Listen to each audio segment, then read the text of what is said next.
Welcome to The Point of View. This is your favorite current affairs show on television. Here on The Point of View, we get the right guests, ask them relevant questions on issues that matter to you. We're live tonight on a big show. It's an Ejura special. Bring you many angles to a story that has gripped the attention of the nation. And of course, this show is live. We'll be happy to hear from you as we go along. Send us your thoughts by WhatsApp on the number on the screen. We're speaking to so many people. We have Information Minister Kojo Ponkroma. We're speaking to a former MP for the place, Isifu Pangabu. We speak to a former special assistant to the IGP, Peter Tobu. We speak to Fix the Country. We speak to a journalist based in Ejura, all within the 1 hour that we have allotted. So stay tuned. We'll be right back. The show is brought to you by Cowbell Coffee. Taste it, love it.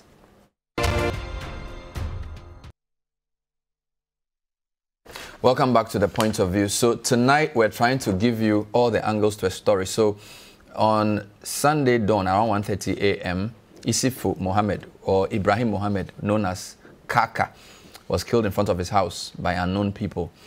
2 people were arrested initially. A 3rd person has been arrested.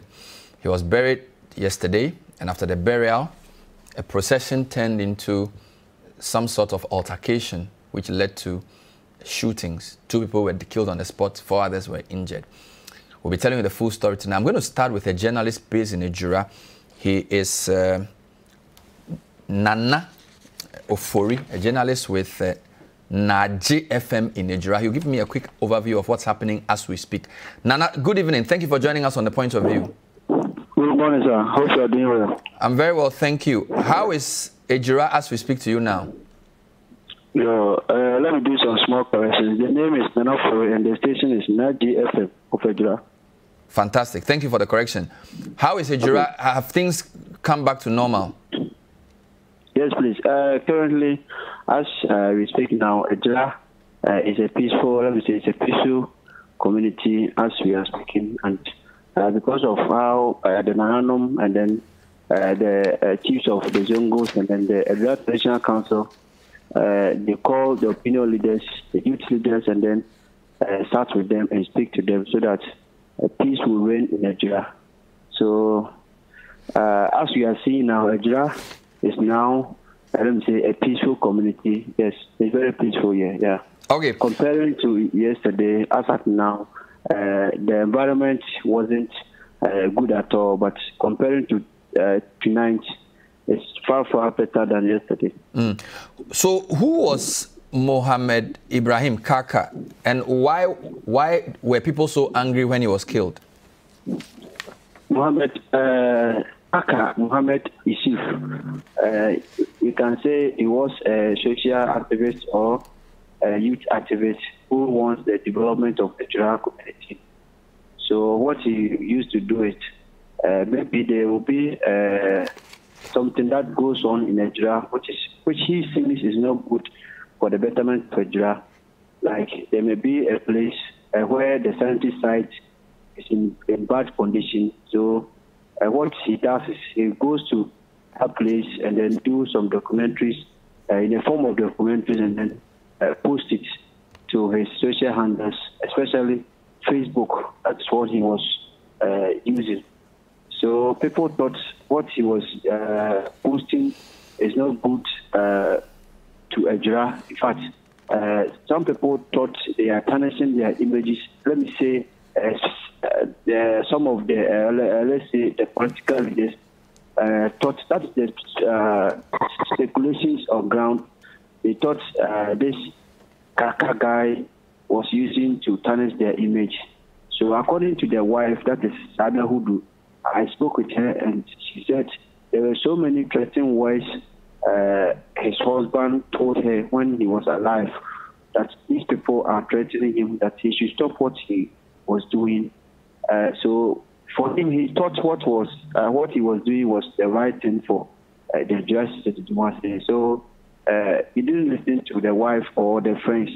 Again, the threatening words he said some people were throwing to him. He also forwarded some videos and audios to his friends as evidence. If anything happens some days to come, so that they can be using it as an evidence for his case. So those in Ejura, they were angry because the way the guy died, Kaka died, they thought anything at all can happen to them. And it also seems Ejura is not safe now for them to live in. So what they were seeking for is justice for Kaka, looking at their placards during their demonstrations on streets. It was written, we need justice for Kaka. At the same time, another placard was also written, no NDC, no MPP, we need peace. So there were so many placards they were demonstrating on ground, indicating that indeed the death of Kaka is very painful to them because, yeah. Do we know, we understand 3 people have been arrested, 2 initially and 1 today. Do you people in the community know those who have been arrested? Yes, please. They are, let's say, they are natives of Ejura. Okay. Yes, they are natives of Ejura. I may not know they were born here, but they have been here for long, and we know them to be natives of Ejura. One Anas and one Hussein Hassan. They are all natives of Ejura, and this afternoon, by the help of our police personnel, that's the police, through their investigations, they were able to arrest one guy called Idi Muhammad. From my understanding, and I can confirm to you from a reliable source, from Kaka's wife, that is Fatherhood, that the one they arrested this afternoon, that Idi Muhammad, is a direct relative. Let me say, it's a brother to biological brother to Kaka. That is Kaka's senior brother. Wow. Same mother, same father. So he's a biological brother to the deceased, that is Kaka. Yeah. So the third person arrested is a direct brother of Kaka. One mother, one father. Yes, please. According to Kaka's wife, that is Dada Hudu. I spoke with her and she told me this. What are the people in the community saying about all of this and the shooting that happened yesterday? What are people saying about it? Unfortunately, natives of Ejura, they have highly condemned the actions of the military. For them, they thought the military were here to calm situations down. They thought the military were here to see that peace will reign in Ejura. But they didn't think they will be coming and then be killing people. So I must tell you that fear, as we are speaking now, people are still in pain. People are still in fear that if this has happened, they are looking for justice. If justice, if they do not get justice, but because it has been happening to Ejura and they are not seeing anything the leaders are doing about it, being the let's say the political leaders, the House of Chiefs, the opinions, whatever. Let me say authorities, they are not seeing anything. So they are not happy. Okay, Nana, let me ask you quickly. Nana, were you there yesterday when the shooting happened? What did you see? Honestly, to my best understanding, I've heard the police press release that the civilians were armed. You know, in the course of demonstrations, maybe somebody may be having a gun, maybe in the pocket or in his attire, whatever. Because we may know name, we may not see. I personally, I did not see any civilian holding a gun. So they were holding stones and then let me say wooden, whatever. But for gun, personally, I did not see any gun. Yesterday night, around 8 p.m., 7:30 to 8 p.m., ASP, that is Ashanti Regional PRO. He came to Ejura, and then during his press conference, we asked him this question: that there has been a press release that he said the civilians were, or the protesters, they were holding guns. Have you retrieved the guns from them? Have you arrested any person? They said no. But now they haven't hold anybody responsible, or they haven't retrieved any gun from anybody. So, my brother, as you are speaking now, I can't best tell you that they were holding guns or whatever. Personally, I did not see anybody holding guns, honestly speaking. All right, finally, we understand 2 people were killed. One, Abdul Nasir Yusuf and Muntala Mohammed, age 25 and 26 respectively. Are these people well known in the town? Yes, please. They are very well known in the town. They are very well known in the town. We know them to be here. They are brothers. Let me say, yeah, they are here. They are in the town. We know them to be natives of Ejura. Yeah, they are here, and their age to. Let me quickly give you their ages: 22 and 25 and 26. Very, very, very, very young, and they are in their youthful state, my brother. Very painful. So just before you go, initially when Kaka was killed, we understand there were threats. There had been threats issued at him, and some people were alleging that there were issues to do with MCA elections and all of that. Now you are telling me that the 3rd person to be arrested is actually a blood brother, one mother, one father of Kaka. So clearly there's a bit of confusion as to who killed him and what the motive could be, right? My brother, please come again. Come again. I'm saying that initially when Kaka was killed, we were told that people were suspecting it has something to do with local politics. Now you are telling me that the 3rd person arrested is Kaka's brother. So it means that there's confusion as to who the killer could be and what the motive is.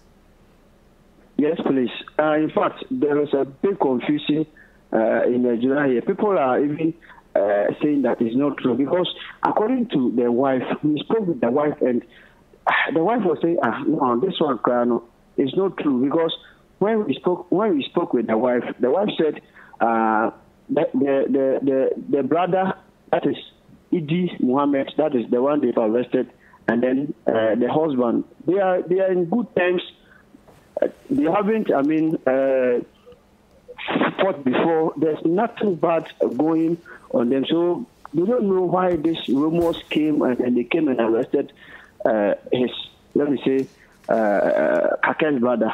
So it is something that the people of Ejura don't get it. They don't understand. Okay. Thank you for talking to us, and stay safe. Nana Ofori, he is a journalist with Naji FM in Ejura. This is the point of view. We're bringing you a special on Ejura. Started off with a journalist. So now we know that 3 people have been arrested, one being a brother of the murdered Kaka, Ibrahim Mohammed. We also know 2 people were killed in the shooting. Abdul Nasir Yusuf, 25, Muntala Mohammed, 26. The police say they are investigating the matter. We have a few more people to talk to. I'll speak to Information Minister Kojo Oponkrumah. I'll speak to MP for Wa West, Peter Lanchintobu, who is a former special assistant to the IGP. And I would also speak to Oliver Bakavomawo, a member of the Fix the Country campaign team. And of course, I would also speak to Isifu Pangabu, a former member of parliament for the area. So lots of things happening within Ejura. Just let me give you a quick summary of what we know so far.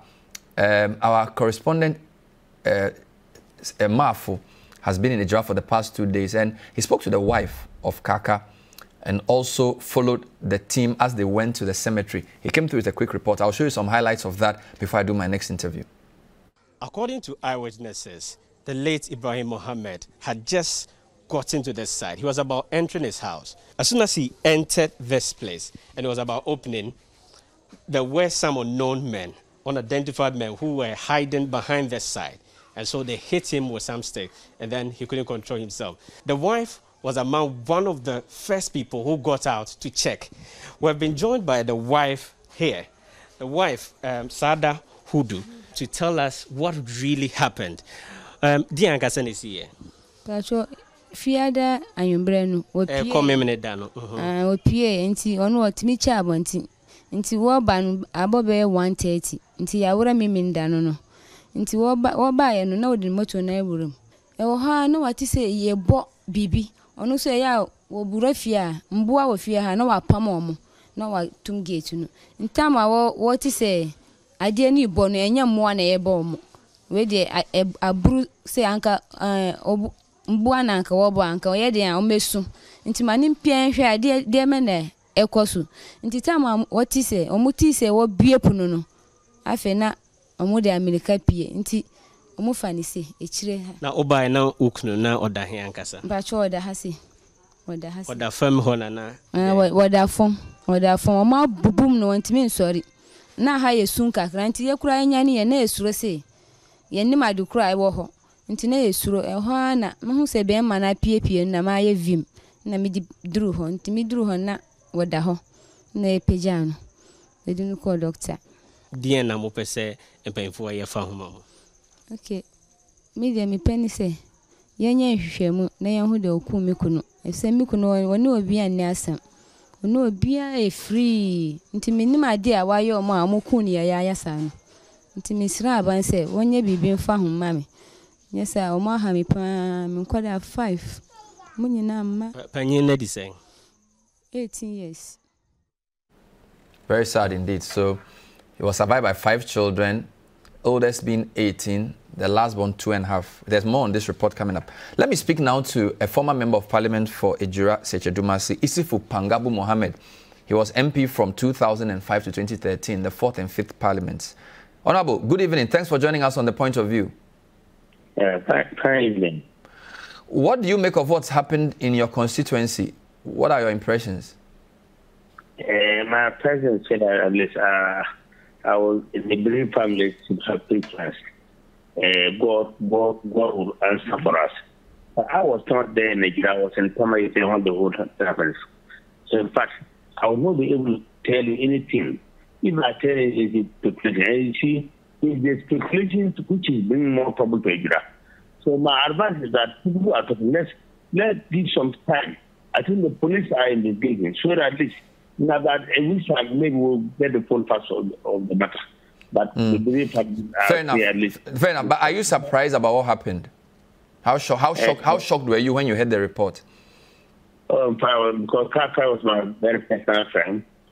When I was MP, he was very close to me, and still very close to me. Wherever I see me, I call him. So at least wherever I come there, to have patience. But I want to only bear that he teach Nigeria is very paramount. I just teach and elders we advising you. We have patience. It has happened. Everything is from God. We know how God will handle for us. At least the truth will come out. But we shouldn't speculate. Speculation will be bringing problem. The fighting always have two speculations. So I will not like speculations. I was not there. Have you been able to go back to the constituency to talk to people to advise them to be peaceful? I'm in Nigeria. I came this night. Have you been able to meet any of the people? Have you spoken to any of the groups this evening since you got in? Not yet. You just got into the town. Yeah. And what's the impression you get? Is it peaceful as you got to the town tonight? What do you think needs to happen for this to be resolved? That's my final question. What needs to happen for this to be resolved? We shouldn't speculate. Before you say anything, you should have concrete evidence. If you don't have concrete evidence, like, I won't come and say anything to mar the situation. Might have the parliament to have patience. So who wants to speak on facts? If you don't have the facts, please don't. It is speculating with the bigger man trouble like that. If you don't speculate, there is no trouble. But I know God let us. Well, are people speculating? Are people? No, of course yes. Of course yes. Because most of who are doing, they are not in Nigeria, but they will try to give their mind that this one. That's what we call speculation. Thank you. We'll talk to you when you have settled in the constituency. Isifu Pangabu is a former member of parliament for Ejura Sechedumasi. He wasn't in the town when it happened. He just got back to town. We wanted his views. He says the most important thing is for the police to do the investigation and for there not to be speculation. We're now going to show you more of the report I was airing, just to give you a flavor of what happened. So we spoke to the widow, and then we went to the cemetery. So the reporter essentially followed them to the cemetery and was with them coming back when the shooting incident occurred. So we'll show you what he found and then I'll join other people as we try and get clarity. Don't forget, the president has given indication that the Interior Minister should investigate this in 10 days. We'll speak to the Information Minister about that and what government thinks about all that's going on. We also have a statement issued by a group called Economic Fighters Fix the Country, and they essentially are making some demands and making some claims. We'll speak to Oliver about that. And we'll speak to a former police officer who's now a member of parliament and a member of the Committee on Interior and Security as well. So lots coming up. Let me just show you the rest of the report and just take note of the sequence. So the initial thing was the funeral in the morning, came back in some sort of procession, things degenerated. We see a military leading a team of police people shooting. Let's just show you what we have. In fact, the police vans even decided to come in here, but the residents didn't allow them to get here because they were making a point that once the police get here, it could get worse. Right now, as we speak, the late Ibrahim Mohammed has just been buried. The residents are here. Their major call has been the fact that they want authorities to ensure that this matter is properly addressed. The burial is over, and the youth are now moving back to the town with angry calls for justice for their deceased brother. But there seems to be a scuffle between the youth and the security agencies few meters away from the cemetery.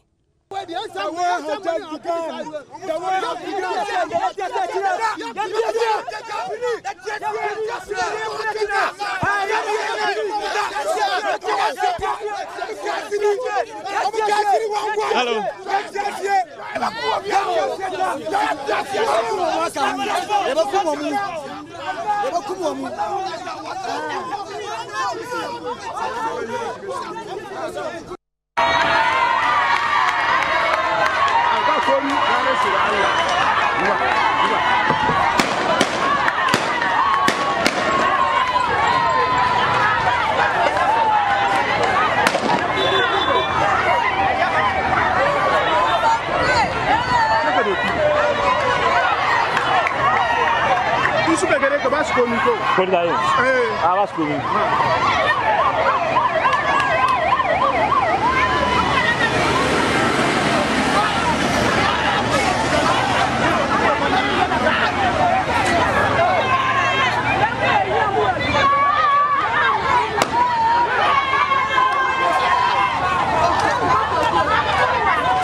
The youth were just massing up, calling for justice. They were calm, doing peaceful demonstration, and on their way, they were attacked by armed. On their way, they were attacked by an armed military officers, shooting direct bullets into the protesters. So in event, it caused most of our people. Some are in the hospital. I don't know whether you've been to that place. Some are there. About 5 people are injured. And they are now telling us to back up the demonstration and then sit for dialogue. Meanwhile, they should have done that. They should have done that earlier on. But they sat aloof and watched us until this issue get escalated.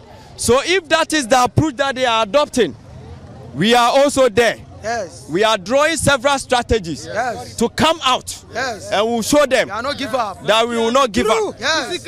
There's no justice in Ghana.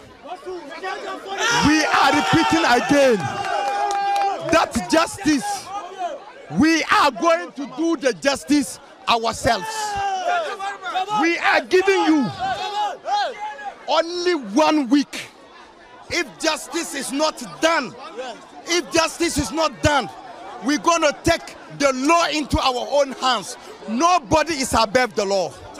You cannot sit down in Accra killing freedom fighters, those who are fighting for the well-being of this community. You bring army, full armed, then they will be shooting anyhow, killing innocent citizens, whereas there's a rubber bullet that's supposed to be used in case of demonstration. Why? Why? Another one. You see another one. You see?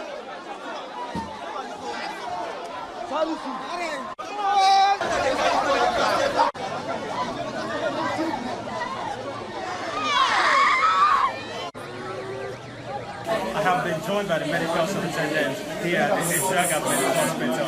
And so it's yet to confirm the number of people who have been affected and what they have been doing so far. Thank you.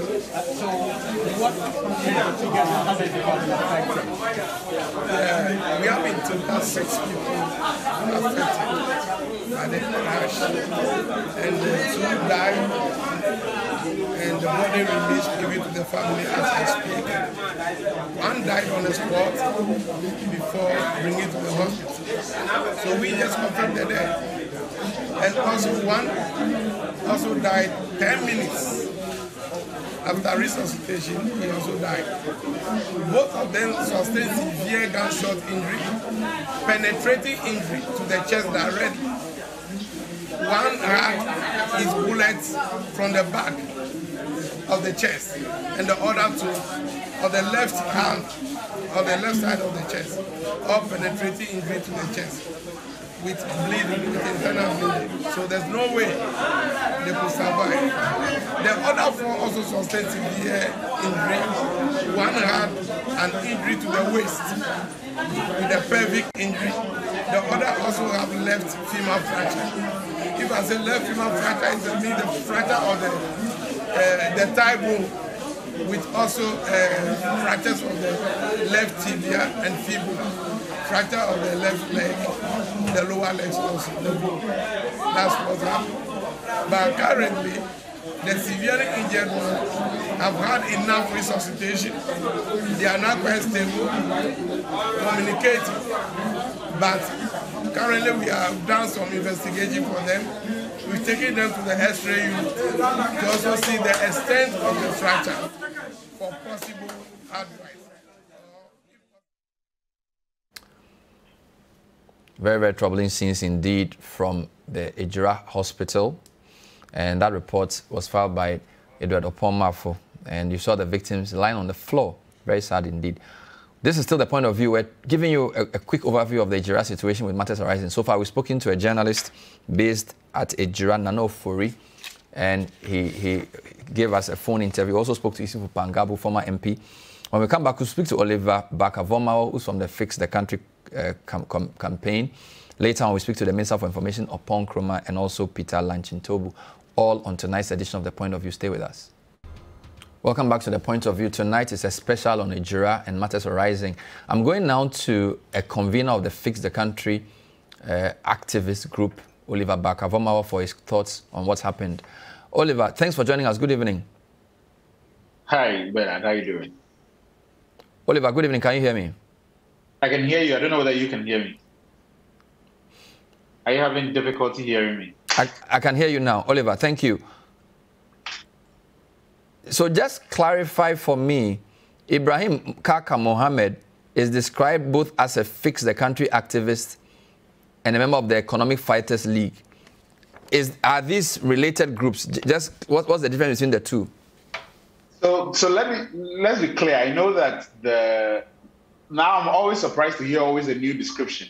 Some days we are activists, some days we are campaigners, other times we are agitators. But if you've listened consistently to how we have self-described, we've always called ourselves a call to fix the nation. It's a call to action. That's what we've always described ourselves as. So nobody is a member of an organization where we have clearly written out an op-ed saying that we have no leaders and no followers. It is that we are calling on citizens of Ghana to be active citizens, which is what Ibrahim Kaka was. But then let's talk about the connection between EFL or Economic Fighters League and Fix the Country. In convening the protest of May 9th, EFL was one of the original groups that signed on to the request to do the protest. So they are, in fact, EFL is a convener of Fix the Country. And so members of the Economic Fighters League are by default conveners of Fix the Country as well. Thanks for clarification. So I read a statement, I don't know who signed it, but essentially outlines the regret at the murder of Kaka, and then lists some of the things that happened prior to his murder and mentions threats to his life and that type of thing. Now we've heard that 3 people have been arrested, the latest being his brother. How does that muddy the waters about what your group thinks could have led to his killing? Because when I read the statement I have in front of me, it sort of gives a chronicle of things that have happened, suggesting that he was probably killed because of the activism. But now we are told that his brother has also been arrested. What does that, what's your view on what has happened so far in terms of those arrests? So let me start from the very beginning. I think that a lot of the critical questions that you should be asking and as to what we have been saying has been lost. The only people who have brought Kaka's issue to national attention has been us and Economic Fighters League. From the moment he was attacked, members and fighters of Economic Fighters League started putting up the information on social media about the attack that had happened on Ibrahim's life. And when he died, we issued a statement. So if we had not put this information out and insisted on proper investigation on this information, this story would have passed. And what we would have known, and no media attention or media being in Ejura when the police went there and started shooting at people and the sort of the massacre that we saw on live would not have happened. Now, the reason why we have described Kaka as an activist of Fix the Country is that if anybody has taken the time to go through his social media feed, he only became active on social media in March of this year. Throughout from March to June, his first post online was in June 7th, 2021. And a lot of the videos he recorded and put up on the group called What's Going On in Ejura. From June 7th, then June 8th, his first post and sharing Fix the Country post was on June 10th. So from then, a lot of the times when he puts up comments, he puts appendices Fix the Country to it, which is the same thing I have done. If anybody we are called out to, when we did the Fix the Country protest, and so many people talked about social issues in the community, they did exactly that. They appended Fix the Country to whatever post they put up.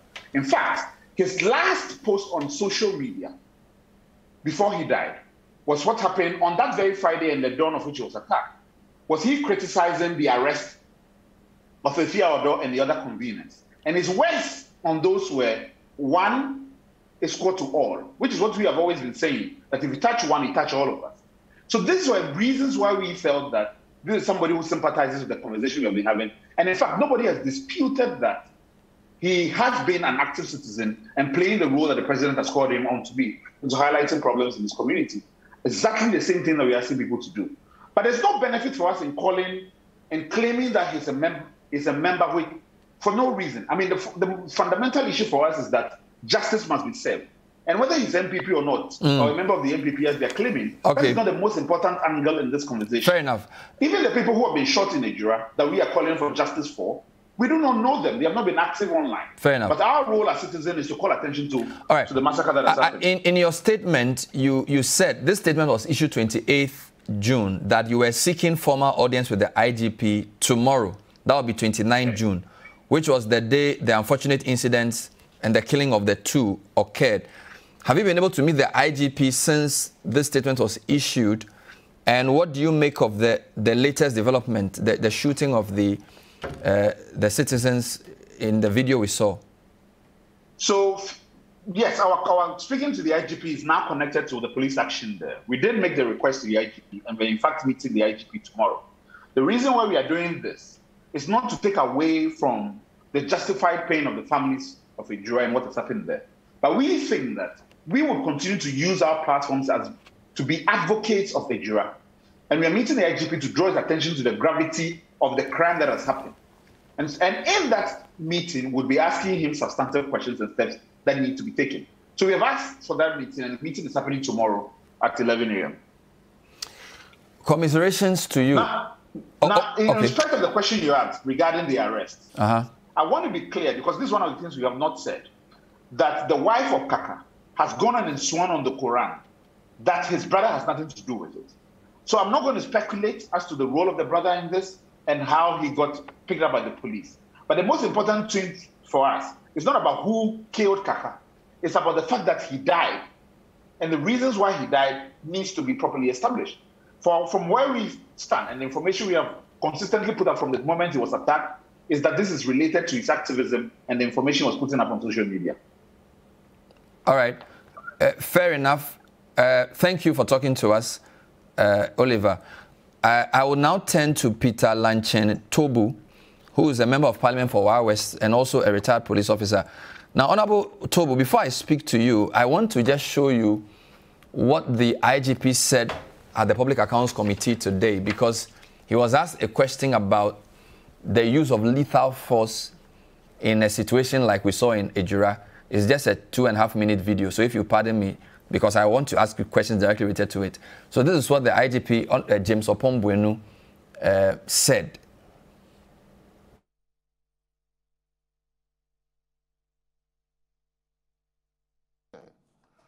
Yes, we do have a manual on the use of force. Normally, you speak to the people through a megaphone, or you shout if they can hear you. And you spray water, you throw tear gas, and then you use blank ammo, and then eventually you use live ammo. But Honorable Chair, you and I know that in very fluid situations, there's no hard and fast rules when the lives of the police officers are threatened, that they should go through all this. So depending on the nature of the situation you are dealing with, then you can go through all these motions. Let me add that if you are dealing with unarmed demonstrators, then you will not go for live ammo. But when you see somebody in the rioters or crowd holding a weapon or an implement which can or is capable of being used to kill a police officer or to injure him seriously, our laws permit us to use lethal force to eliminate that threat to the officers on duty at that point. So it depends on the situation you are dealing with. If people are just like students who are demonstrating, they are just shouting and singing, you will not use live ammo. But when you have a situation that people have implements adapted for serious injuries to the officers or to kill the officers, definitely the laws or our regulation permit that you use live ammo. Thank you, IGP. Okay. I believe that when you are dealing with... So that was IGP James Opombwenu. Honorable Lanchen Tobu, you're a former policeman. Once a policeman, always a policeman. Let me take you straight. What do you make of the IGP's answer in relation to using lethal force in the crowd situation we saw at Ejura? Thank you very much, Bernard. Let me say good evening to our cherished viewers. The IG has made a point, and I agree in principle with the IG when he said, in a crowd, if you find people who are armed and they are capable of even causing death, not just the people they are with, or even death to the police officers, the security officers who are there to provide security and protect life and property, it is appropriate, and the law allows it, that you can shoot to eliminate such people because they are danger to the people they are in with, they are danger to the demonstrators, and they are danger to the security services. He said it clearly. You can eliminate that person who is seen to be armed. But if you shoot and kill an innocent person who hasn't got even a pencil on his hand, it means that that particular principle has been defeated. Kaka died, and we went to bury him, and all these things came up. Nasser is shot dead. Was he armed? Murtala Mohammed is shot dead. Was he armed? And we are talking about people who were armed among the demonstrators. How many of the armed people were arrested? What were the weapons that were retrieved from the armed demonstrators? These are questions that I think that with time, as this matter is being investigated and all of us are getting involved, we will have a lot of questions to ask and we expect to have a lot of answers. We will have to have clarity, such that if there is some unprofessional conduct, people must be held accountable. All right, let me get this clear. The IGP said if the person has a weapon or an implement that can harm the officer, then lethal force can be used. So in your view, if somebody's throwing stones or throwing a stick or a projectile, could that be considered an implement, therefore this use of lethal force is justified? In policing, there is something we call plan. Plan is all about the use of force. And when we talk about plan, we are basically talking about the fact that before you use force, the force must be proportional to the level of resistance. If that force is excessive compared to the level of resistance, it amounts to abuse of power. The force must be legal. Legal in the sense that the law allows you to use a particular amount of force. That is why the law says minimum force. To use a particular amount of force to achieve results. The use of force is not purpose to punish people. The use of force is not purpose to kill. The use of force is purpose to allow the police to effectively enforce the law. Number three, that force that you are using, you should be able to account for it. Every force used by the police, that is why the law says minimum force. Any force that you use, you must be held accountable for that force. And the last point is that every force that you use, you have to ask yourself a simple question. Is it necessary? Is that the best option? And there are several graduated levels of use of force in line with the level of resistance. And the last one is the lethal force. The lethal force is only used when, in fact, the life of the officer concerned is in danger, to the point that he believes if he doesn't use the armor or he doesn't use the weapon, his own life can be taken away. And that is the only time that he can fire a weapon. Finally, from the video we saw, the soldiers were leading the police, and then we did not see any form of communication or engagement with the crowd. We didn't see a megaphone. We didn't hear anybody speaking. From the video we see, they come out of a pickup and then they just start shooting. And they were soldiers before the police were behind. Is that regular? That is absolutely unregular and very strange for me with my very many years of experience. What I expected with my professional background is that the police should have led the army into the scene. The police should be leading in the sense that I expected to even see the water cannon vehicle in front, followed by the police, and the military should even be on a standby, visible to the people. You know, in the level of graduated force, visibility is the #1 force that we apply. Let the officers in the army, in the military uniform, be visible to the demonstrators, but not even necessarily at the scene. But this is telling the demonstrator that the military is around in case the police feel that they cannot handle this situation and they call on us as soldiers, we will come to the scene. But their very presence alone was enough a deterrent to anybody who will think that they can take things for granted. And number two, if you are present and you think that your presence alone is not deterrent enough, you use your voice. Let the people understand that what you are doing, the repercussions can be damning. If that thing is not working, you can go to the next level of using empty hand approach.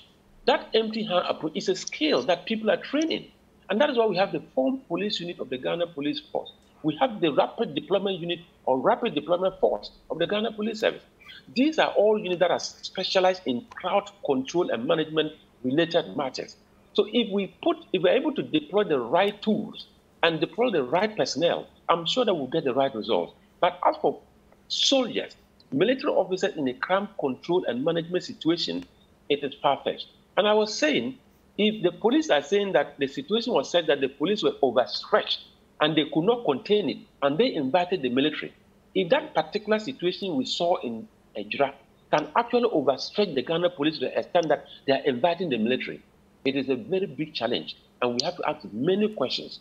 If that is the level, the capacity of the Ghana police, then we have a challenge. Because if you go to Somalia, we have a Ghana police force that is managing more violent situations than this, but they have the capacity to do it because they are well trained. I think that the calling of the military, if it was done by the police, it was done too early. And I think that this is it. One person died. We went to manage crowd and ended up by killing 2 people. What is the impact? Is that positive? Can you say that's positive? Obviously not. Thank you, Honorable Peter Lanchintobu, MP for Wa West and retired police officer. Let me end with the Information Minister, Honorable Kojo Oppong-Nkrumah. Earlier on at a press briefing to address a separate issue, he had said that they wanted the police to investigate what happened at Ejura. And then a few moments after that, Director of Communications of the President then issued a statement saying the President had instructed the Interior Minister to undertake public inquiry into the incidents at Ejura. So, Honorable Oppong-Nkrumah, thanks for joining us. Will the two run concurrently? Because earlier on you had said to us that the police should be clinical and swift in their own investigation. And now President has said Interior Minister should do public inquiry. Should we understand that the second announcement supersedes the first one? No, actually, there are 2 things that are happening. There's a police investigation of a homicide. Okay. That is the suspected unnatural death of Mr. Kaka. Okay. And we're expecting them to be quick and clinical in that investigation. And we explain that while we acknowledge that sometimes police investigations take some time, if matters like that are not quickly resolved, we lose the confidence of the people. That was the first message that we put out this morning. And secondly, we made the argument that, or we put out that also a separate investigation, or now we can say inquiry, and we described it as a credible one. If you recall, we said a credible investigation needs to take place about the reported crowd riot and riot control measures that were employed by the police and then later the police and military in Ejura. That is the one that His Excellency the President has detailed out some more by further explaining that he wants a public inquiry on it. Tomorrow, the minister responsible for the Interior will provide some more details on what will probably be a 3-member committee that will do that public inquiry. So there are 2 things that are going to run. There's the investigation into the homicide, and then there's the inquiry into the question of the reported crowd riot and riot control measures. And he's giving your colleague minister 10 days. That's pretty quick. Because His Excellency the President is very uncomfortable with what has happened and wants a quick, proper inquiry to establish what has transpired. You know, Bernard, in the midst of a challenge like this, you hear all sorts of narratives. We've heard from the police who say that they arrived and then they were attacked and they invited the military to come and assist them and lead them into where the crowds were. And then you hear the youth from Ejura who tell another story. Where I'm sitting, I can't tell who's telling the truth. You can't tell who's telling the truth. Analysts may analyze, but it's still difficult to establish what the facts are. But that is why it's important to have a proper inquiry, which inquiry will then go into the specifics and help us understand, like we explained this morning, the sequence of events. It's important to understand the sequence of events to establish whether or not it's true that the military just arrived on the scene and started firing. Or it's the case that, as the police were suggesting, they came on the scene, tried to control things, and were, I'm sure you've seen some of the videos, chased away and attacked by young people. Which one is the truth? Now, studying the President's statement very carefully, we notice he instructs the minister to do the inquiry, and he expresses sadness at what has happened and condolences to the families, but he does not condemn what we saw in the video. Is there a reason for this? No, he has. I mean, the government has already condemned it. It will be tautology after what the government or what he instructed me to put out. He also does the same. The statement from the Director of Communications provides further detail on what is outstanding and expresses the personal sadness of the President in a matter like this, but the condemnation of the President, the government, of what has happened. I think has already been articulated by myself. Okay.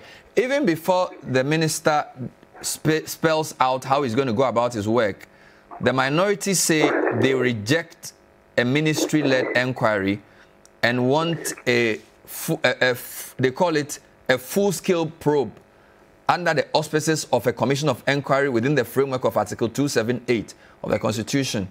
What do you make of that? The last time a commission of inquiry was announced, again, they rejected that as well.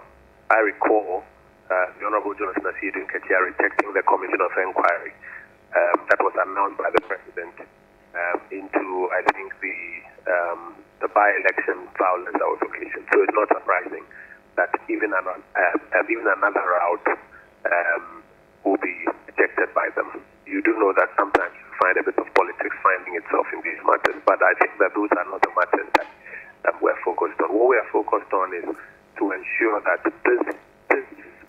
this very terrible incident of first the homicide of Mr. Kaka is properly investigated by the police, and secondly, an inquiry takes place to understand what transpired, whether or not any persons acted inappropriately, and ensure that such persons are dealt with. Finally, there's a growing concern that the government is stifling protests, and the police keep trying to frustrate people who want to hit the streets with all kinds of court appearances.